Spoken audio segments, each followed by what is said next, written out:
आगवानी सुल्तानगंज में बंधे गंगा पुल ध्वस्त पर राजनीतिक बयानबाजी हुई तेज। जानिए क्या कुछ कहते हैं बिहार के नेताजी। जदयू के वरिष्ठ नेता और प्रवक्ता के विधायक डॉक्टर संजीव कुमार ने कहा, हमारे विधानसभा में गंगा नदी पर बंधे पुल ध्वस्त हो गया है। यह काफ़ी चिंता का विषय है। मुख्यमंत्री नीतीश कुमार ने उच्च स्तरीय जांच का आदेश दिया है। हमको पहले से भी पुल के स्ट्रक्चर को लेकर अंदेशा था। तेजस्वी यादव से मिलकर हमने बात कही थी। तेजस्वी यादव से आश्वासन दिया गया था। सदन में मामला उठाया था। पहले भी पुल टूटा था जिसकी जांच कराई जा रही थी, लेकिन जांच रिपोर्ट नहीं आई। इतना नहीं, वहीं प्रधान सचिव ने इस मामले को सीरियस नहीं लिया है। कोई टेक्निकल टीम से इसकी जांच कराई जाए। इस घटना में प्रधान सचिव की जांच हो।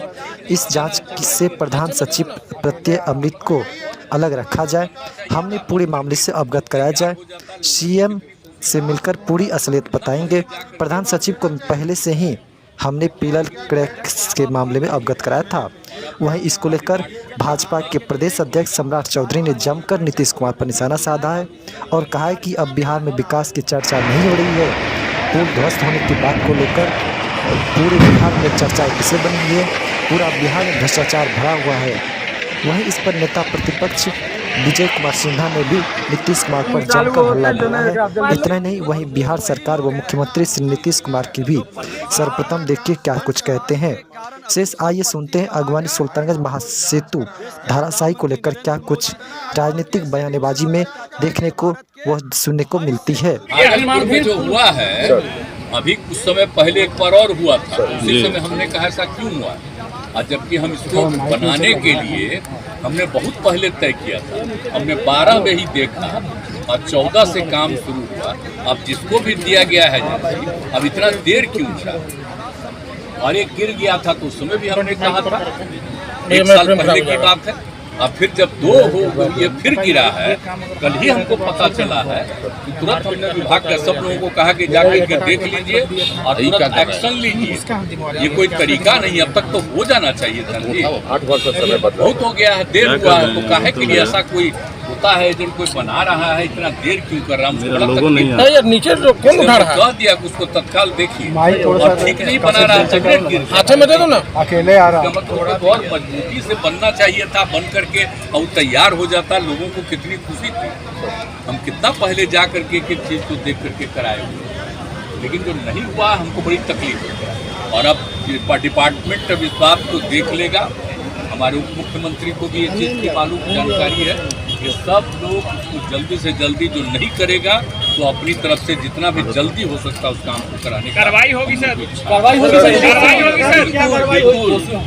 तो रहे कल ही तो बोल दिए, जैसे ही हमको लोगों आगे कीजिएगा तो मिला वैसे ही तुरंत हमने सबसे बात किया, इसलिए इसके लिए चिंता। एसपी सिंघल का जो कंपनी है कई दर्जन काम यहाँ किया है, आखिर इसी को काम क्यों मिलता है। 1 साल पहले जो पुल गिरा था उसके बाद भागलपुर का टेंडर फिर इसी को क्यों मिला।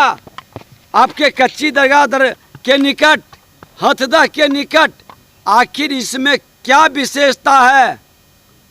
आपके फंडिंग को, आपके पार्टी के आर्थिक स्थिति को या बेहतर 25% बिलों में काम ले लेता है। बताइए कैसे काम गुणवत्तापूर्ण करेगा। इसकी सीबीआई जांच होनी चाहिए। भ्रष्टाचार पर 0 टॉलरेंस है और हिम्मत है तो सीबीआई से जांच या हाईकोर्ट के सिटिंग जज से जांच कराइए। सर एक मामला और है, 12 तारीख को जो बैठक होने वाली थी विपक्षी एकता के लिए, वो बैठक फिलहाल टल गई है। नए तारीखों का ऐलान जल्द हो किया जाएगा या मुख्यमंत्री ने कहा है। देखिए इनकी बैठक की हवा पहले ही निकल चुकी। अपनी इज्जत बढ़ाने के लिए 12 तारीख की बैठक को इन्होंने रद्द किया है, क्योंकि कई लोग इनकार कर दिया है और जो जुटाना चाहते हैं सब एक दूसरे को ठगने में लगे हैं। ये समझ रहे थे कि हम महाठगबंधन के नेता हैं तो इनसे भी बड़ा बड़ा ठग देश में बैठा है। और वो वही लोग हैं जो परिवारवाद, वंशवाद के कारण अकुत संपत्ति कमाकर देश के प्रधानमंत्री नरेंद्र मोदी जी का लाल किले से घोषणा भ्रष्टाचार मुक्त भारत के भय से एकजुटता प्रदर्शित कर रहे हैं। ये एकजुटता कतई नहीं रहेगा। ये भ्रष्टाचारियों की जमात, स्वार्थी और अवसरवादियों की जमात कभी भी एकजुट नहीं रहेंगे। 12 तारीख तो हमने घोषणा किया था कि बिहार के धरती पर बैठक करेंगे, पूरे बिहार से आंदोलन शुरू होगा। और आज संपूर्ण क्रांति के दिवस हम आह्वान भी किए हैं और पूरे गांव तक इनके भ्रष्टाचार मुक्त बिहार बनाने के लिए आंदोलन शुरू करेंगे। देखिए, हमारे विधानसभा अंतर्गत कल जो ये दुर्घटना घटी है वो हमारे विधानसभा के अंदर आता है।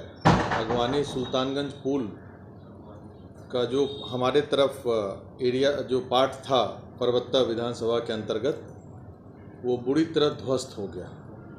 आप कैसे गंगा में समा गया और 10 सेकंड होते होते लगभग 400 मीटर का सुपर स्ट्रक्चर इंक्लूडिंग पिलर्स टूट करके सब अंदर समा गया।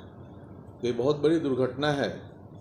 इसलिए मैं प्रेस कॉन्फ्रेंस आज आयोजित किया, क्योंकि इतनी जगह से मुझे फ़ोन आ रहा था, अलग अलग सब मिलने के लिए कह रहे थे मीडिया के, तो पॉसिबल नहीं हो पाता। मैं बोला कि एक ही साथ सबसे बातचीत कर लें ताकि जो भी इससे रिलेटेड क्वेश्चंस है सबका मैं जवाब दे दूं। इसलिए ये मैं बोला कि आप घर पे ही आ जाएं।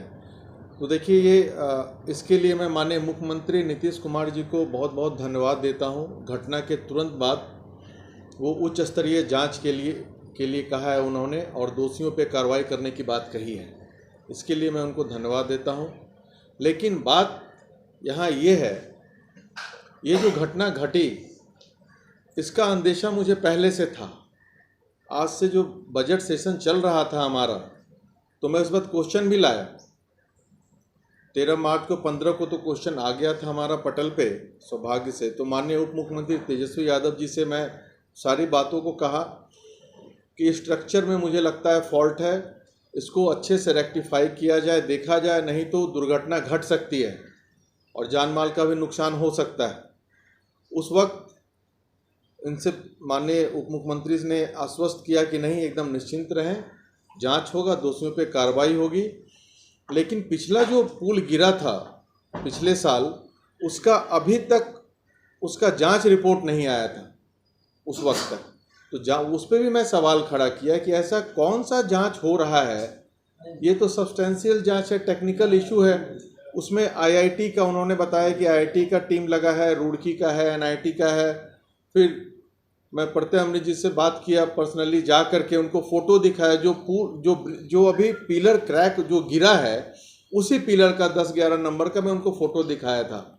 देखिए, इसमें क्रैक है। वहाँ के इंजीनियर्स जो हमारे नोन थे बताए कि क्वालिटी ऑफ वर्क अच्छा नहीं हो रहा है, क्वालिटी से कॉम्प्रोमाइज़ किया जा रहा है, इसके गिर फिर टूट जाएगा। तो वो बोले कि नहीं, मैं इसको डिसमेंटल करवा दूंगा, ये करवाऊंगा। लेकिन एज सच वो कुछ डिसमेंटल हुआ नहीं, वो वाला पार्ट, कुछ दूसरा डिसमेंटल का उन्होंने वीडियो भी मुझे दिखाया जो सीधा भागलपुर के जाने के रास्ते में था। ये मैं ब्रिज का कॉस्ट बोल रहा हूँ, क्योंकि वो पूरा अलाइनमेंट है, पूरा जमीन अधिग्रहण का काम हुआ और अप्रोच का रोड काम हुआ। तो इन चीज़ों को पूरी तरह अध्ययन किया गया, सभी लोगों ने रिपोर्ट तैयार किया। ये पूरी तरह नीतीश कुमार जी पे मेरा सीधा आरोप है कि नीतीश कुमार जी के देख रेख में पूरा भ्रष्टाचार बिहार में बोलबाला कर रहा है। कोई दूसरा नहीं जानता, सिर्फ नीतीश कुमार जानता। और पूरी व्यवस्था नीतीश कुमार जी के नाक के नीचे हो रहा है, नहीं, उनके सामने हो रहा है, वो करवा रहे हैं। ये पूरा भ्रष्टाचार नीतीश जी के चलते हो रहा है। और यही है नीतीश कुमार का विकास मॉडल। विकास मॉडल पर नीतीश कुमार जी को जवाब देना चाहिए। और वो आज क्या कहे, देखिए मैंने तो ये किया था, मैंने ये किया था। अब 18 साल हो गए भाई आपको मुख्यमंत्री जी, क्या बदगिना रहे हैं? विकास मॉडल यही है आपका, और आप इसके जिम्मेदारी से कैसे भाग सकते हैं? और आप अपने ही सरकार को अपने जांच एजेंसी के लिए तय किया। ये पहला अनोखा सरकार है जो अपना जांच स्वयं कराना चाहती है। अरे भाई, आपको जांच कराना है तो पटना हाईकोर्ट के सिटिंग जज से जांच कराइए, तब तो दूध का और पानी का पानी होगा।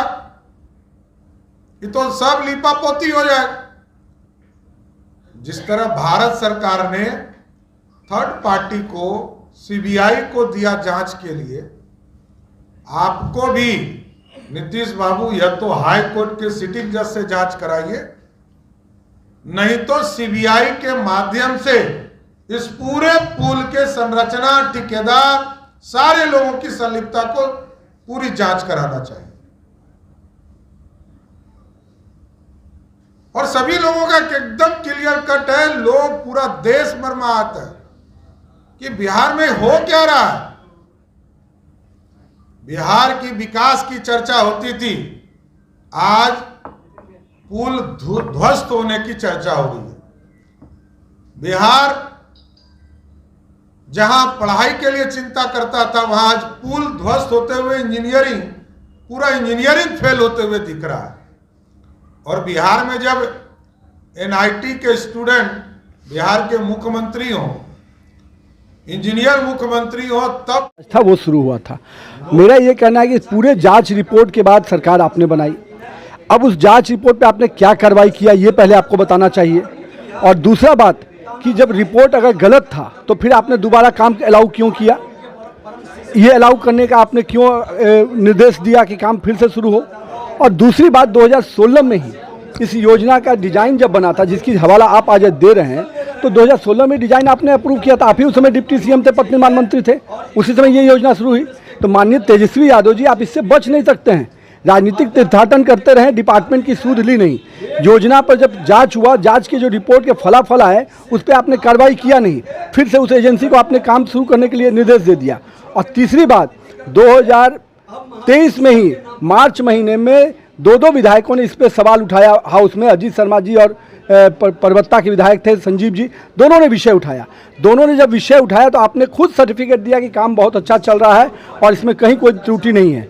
उस दिन आपने डिजाइन का हवाला नहीं दिया और आज आप बोले कि नहीं डिजाइन में त्रुटि था। तो डिजाइन के त्रुटि का रिपोर्ट आया तो फिर आपने दोबारा काम करने के लिए अलाउ क्यों किया? सर, जनता का पैसा क्यों बंदरबाट कराया? तो तेजस्वी जी, डिपार्टमेंट में अगर आप बैठे होते तो ये घटना दोबारा पुनरावृत्ति नहीं होती। और 2016 में भी इस डिजाइन का जब अप्रूवल हुआ उस समय भी डिप्टी सीएम आप ही थे और माननीय मुख्यमंत्री जी, लगातार आप योजनाओं की ताली लेते हैं तो योजनाओं की जो कमी है उसका भी श्रेय आप ही को जाएगा। हाँ, मैं वही से कर रहा हूँ ना कि 2016 में ये योजना शुरू हुई, उस समय कौन था? 2013 के बाद से लेकर 2016 तक, 17 तक तो यही थे जब ये योजना शुरू हुई। उसमें इसकी योजना के डीपीआर बना, डिजाइन बना, अप्रूव किया गया, योजना 16 में शुरू हो गई। तो उस समय तो डिप्टी सीएम तेजस्वी यादव थे। उसके बाद ये काम शुरू हुआ और जब हम लोग बने तो कोरोना का कालखंड था मेरे समय में, तो काम कम समय हुआ। लेकिन उसके बावजूद जब 22 में ये घटना घटी तो हम लोगों ने जांच के लिए कहा और आईटी रुड़की की टीम और डिजाइनर जांच सब हम लोगों ने जांच कराया। अब उस जांच का जब रिपोर्ट आया तो रिपोर्ट के बाद जो फलाफल होना चाहिए था, या तो कार्रवाई करते, अगर आप सेटिस्फाइड थे तब काम आपने शुरू कराया होगा। तो आज फिर क्यों प्रॉब्लम आया? कमीशन पूरी हुई है। देखिए, ये पूरे विषय पे मैं इसीलिए कह रहा हूँ कि जो डिजाइन का बात आ रहा है, तो डिजाइन के लिए अप्रूवल जब गड़बड़ था, खुद अगर रिपोर्ट में आ रहा है तो फिर आपने दोबारा काम क्यों शुरू कराया? अगर शुरू कराया तो इसके पीछे आपकी क्या मंशा थी? स्पष्ट रूप से पहले तो उनको बताना चाहिए, जो उन पर आरोप है स्पष्ट रूप से उनको सफाई देना चाहिए। और डिप्टी सीएम, इससे आप बच नहीं सकते हैं। और मुख्यमंत्री जी, जो लगातार आप वाहवाही लेते रहे हैं, तो इस विषय की भी पूरी संज्ञान आपको लेना पड़ेगा। ऑब्वियसली देखिए, योजनाओं की अगर डिजाइन के बावजूद आपने काम शुरू कराया है बिना ध्यान दिए हुए, तो ये आपकी लापरवाही है। इसके लिए निश्चित रूप से आपको इस्तीफा देना चाहिए।